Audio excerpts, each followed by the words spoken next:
Hello! Gosh, it's been a while since I've done this, but welcome back to a sit-down chatty video, my first one in a good old long while.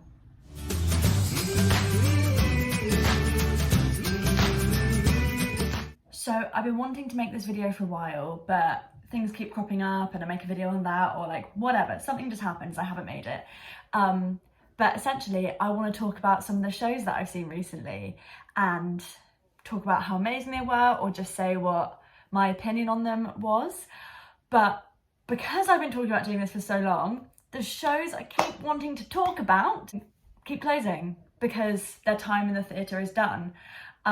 Like Javert at the Harold Pinter, I thought was spectacular. I had so much to say on it, but it closed back in May. So now in October, I'm like, well, it was great. If you saw it when it was open, you'll know it was great. There's not a lot I can do now. So the two shows that I'm going to talk about today are 222, which is currently on at Noel Coward, and The Prince of Egypt, which is currently on at the Dominion. I'm also going to talk about Pippin. That did close last weekend, but honestly, I think it's one of possibly my favourite things that I have ever seen, ever. I went to go see it twice. I loved it so much. So I'm just going to indulge myself and talk about that one as well. So firstly, 222. I've got my laptop with me so I can make sure I get everyone's names right. So it's a ghost story, essentially. It's a play. It's 2 acts. It was about an hour of the first act, maybe 45 minutes for the second act. It was finished by about 9:30, which I really liked. I enjoy plays that move quickly but aren't too long, which is what I felt this was. There was a lot of plot, a lot of stuff happened, but it didn't feel overcomplicated or like it dragged at all, which is what I really enjoyed. So it was directed by Matthew Dunster and the play was written by Danny Robbins. So it starred Lily Allen. And when I see a big name like that, especially if you're unsure if they have formal act training, like if they're, I know, a politician who's suddenly come into a play, it stresses me out. It really does. Because it's stunt casting, and sometimes stunt casting can go interestingly. It can go really interestingly. So the play itself is only a 4-hander. There are only 4 actors in it, 2 couples, and then 2 police officers come in the end, but they come in literally like 2 minutes at the end. All 4 of them were amazing. So it was Lily Allen, Hadley Fraser, Julia Chan and Jake Wood. Brilliant. All of them were brilliant. And the reason I enjoyed Lily Allen's performance so much is because she didn't stick out at all. And I think that's a good thing. They all blended really nicely together as a 4. They all looked like they have been lifelong friends, as the characters have been. They all fitted and all their performances complemented each other. And she didn't stick out for being so much worse than the others or being so much better, which I think is what you need in a play, because I think if one person sticks out for whatever reason, it kind of ends up jarring the whole performance because it's not believable, but all 4 of them were incredibly believable in their roles. It's a ghost story. It's not a ghost story like Women in Black where you're being jump scared. It's just a ghost story. It's a modern ghost story. There are a couple of little jump scares, but not that many. And that's what I enjoyed about it. It was a little bit psychological. It was interesting to watch. There were moments of comedy, which I really enjoyed. The ending, I thought a lot about the ending. And I don't know whether I liked what they did with the ending, but also I don't know what else they would have done with the ending. So I think overall, they ask you at the end, they say, please don't tell people what the ending is. I don't know what else they would have done with the ending, but I think it suited the play. I think it worked, and I came out feeling satisfied.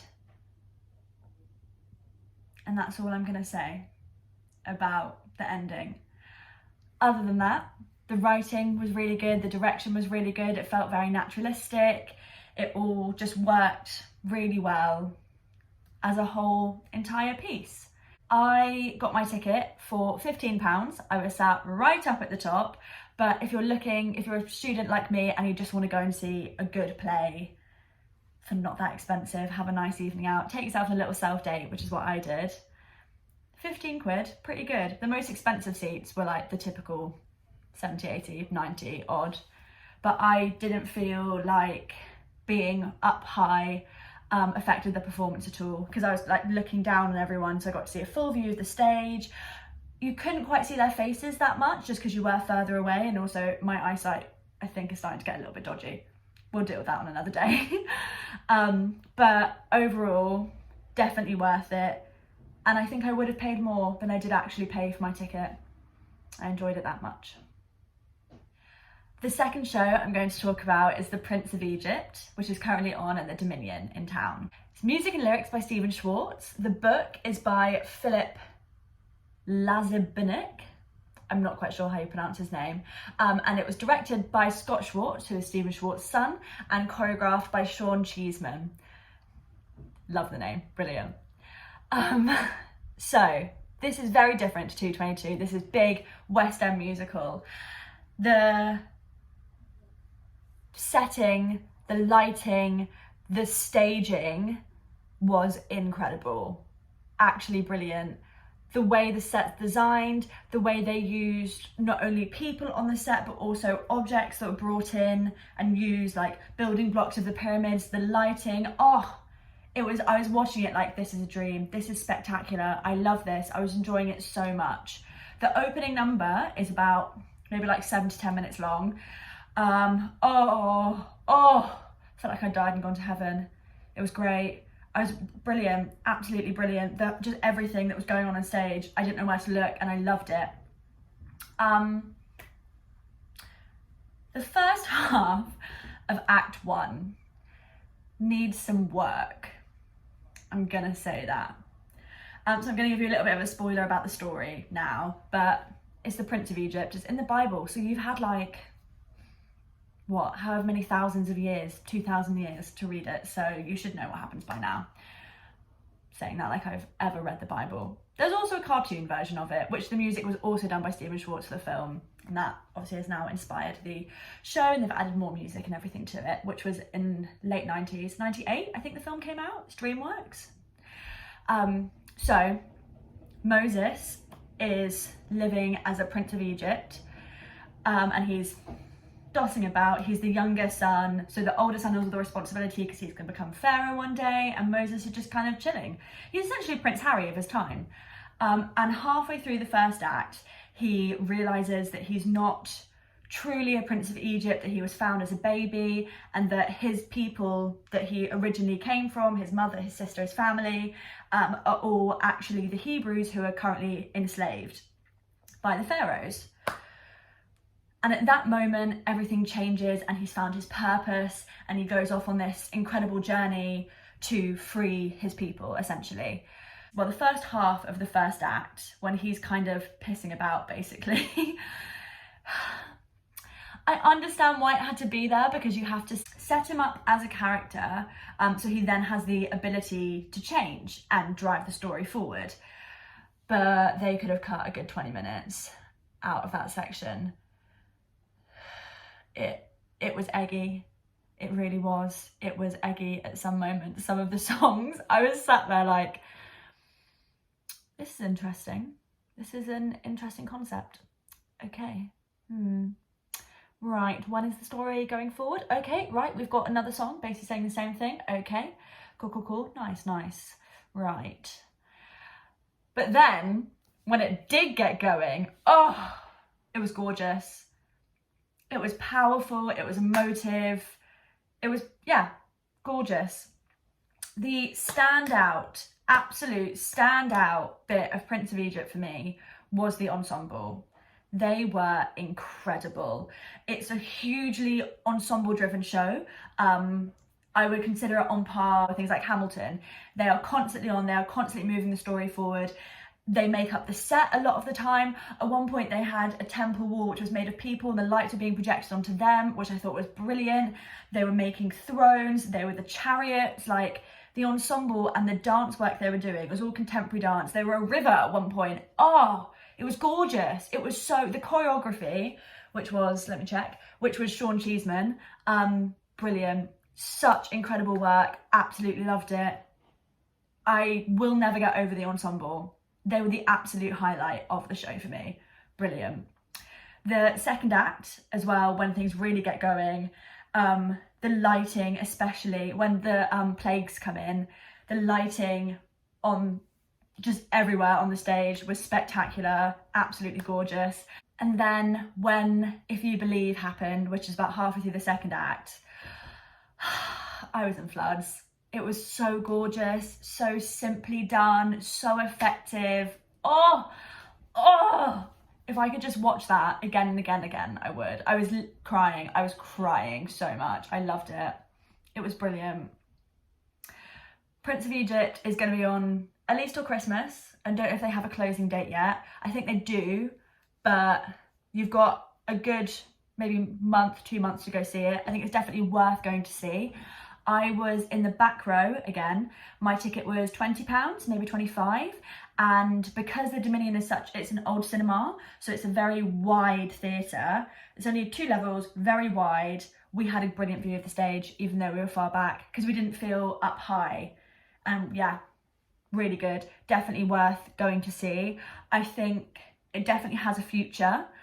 I think it needs a little bit of reworking, a little bit of tweaking, a couple of songs being chopped and changed around, but definitely worth going to see. And I think it will win awards for the lighting and the choreography. And if the ensemble could win an award, it would be Prince of Egypt.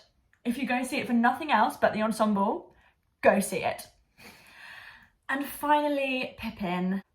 Pippin was at the Charing Cross Theatre. It was in the round. It has already closed, but I loved it. I loved it so much. So it was directed by Stephen Dexter, choreographed by Nick Winston, and then Chris Marr was the musical director, who we had come and work with us at LSNT in term 1, which was really lovely. The reason I heard about it is because I saw it on his Instagram story, and I've loved the music of Pippin. Oh, it's Stephen Schwartz again as well. I love the music of Pippin, have done for a while, but I've never actually had the opportunity to go and see it live. So I was like, yeah, of course I'm going to go. So I walked in, the set was me. I walked in and I was like, I've never felt so at a vibe with a musical. It was loads of like fairy lights. There were like big like paper fans hanging from the ceiling, lots of tapestries everywhere, lots of colour. It was very like hippie, it's 70s, 60s-esque. Oh, I walked in and I was like, oh, this is like my future garden. This is how I expect my future self to be living, in a place that looks like this, essentially. So I fell in love with it from the start. So the set and costume was David Shields. Spectacular work. It was all done in the round, which I loved. The first time I saw it, there are 2 balconies on either side with the stage in the middle, and I was up on the balconies in like the cheap seats. First time I saw it for maybe like £25, and I love that because we were up high looking down, so you got to see like all the patterns from the top of them being in the round, and some bits were they were looking up at you. There was one moment where one of the actors was giving like a political speech, and he was looking around the audience, and he looked up and we like caught eyes, and it was like a moment of deep eye contact, and I was like, I'm a drama student, I'm not letting this eye contact go. And honestly, in that moment, I really felt like the entire show was for me. It was brilliant. And then when I saw it again, I took my parents to go see it because I was like, I love this, I have to go see it again. We were sat on the 2 raised seats with the stage in the middle, which was a different experience because you got to see more from on the same plane as the actors of what was going on, but equally as enjoyable. And I think those seats were maybe like 35, 40. They were more that kind of mark. I actually just loved it. The acting was brilliant. It was honest. It was emotional. The plot is great. I love the music. It was very driven. It's a very funky show.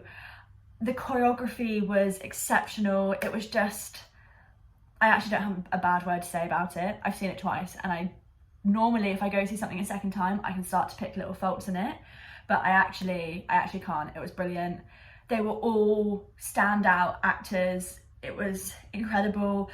There were little bits of like audience participation at some point, so they got you to sing along with some songs, and oh, it was just, all of it was gorgeous. I actually don't have a bad word to say about it, and I really wish I had found the time to make this video earlier so you could have all gone and seen it, because it got extended twice. It was meant to close in August, and then it got extended to September, and then it got extended to October. Bring it back, but don't put it in a bigger theatre. I think the reason I loved it so much is because it's in a, Charing Cross is quite a small theatre. It was very intimate. I don't know if the way they did it, especially in the round, would work in a bigger theatre. I just want it to stay in the Charing Cross forever, and I'll just go see it once a week just to keep myself happy. Brilliant. Well done, all of you.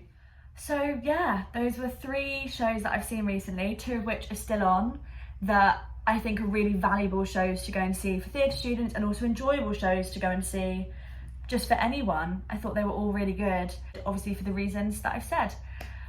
If you have a spare evening and a spare £20–30 that you want to spend on a theatre ticket, definitely 222 and Prince of Egypt are definitely worth going to see. I hope you've enjoyed this video. I've enjoyed letting my little inner theatre critic out. So if you want to see more videos like this, if there are any shows that you suggest that I should go and see, or if you want to have a discussion about any of the shows I've spoken about, if you have a different opinion, please message me on Instagram, leave a comment below, all that kind of stuff. I love talking about theatre with people. Other than that, follow my Instagram, you know the drill now. Please like and subscribe to this channel, give this video a little thumbs up if you want to see more videos like this. I do videos about theatre, about living in London, I do vlogs, all that kind of stuff. Please give me a message if there's anything else you want to know or talk about. I'm always here, my DMs are always open. So I will see you next week for another, it's a special video next week, I think. I hope I've got that right, because I'm vlogging my birthday celebration weekend. So it's going to be a really fun video of me just having a boogie all weekend basically, and then going to see a couple of shows with my friends. So I'm looking forward to filming that one, and I'm looking forward to seeing you all next week. Have a lovely Wednesday evening. Mwah!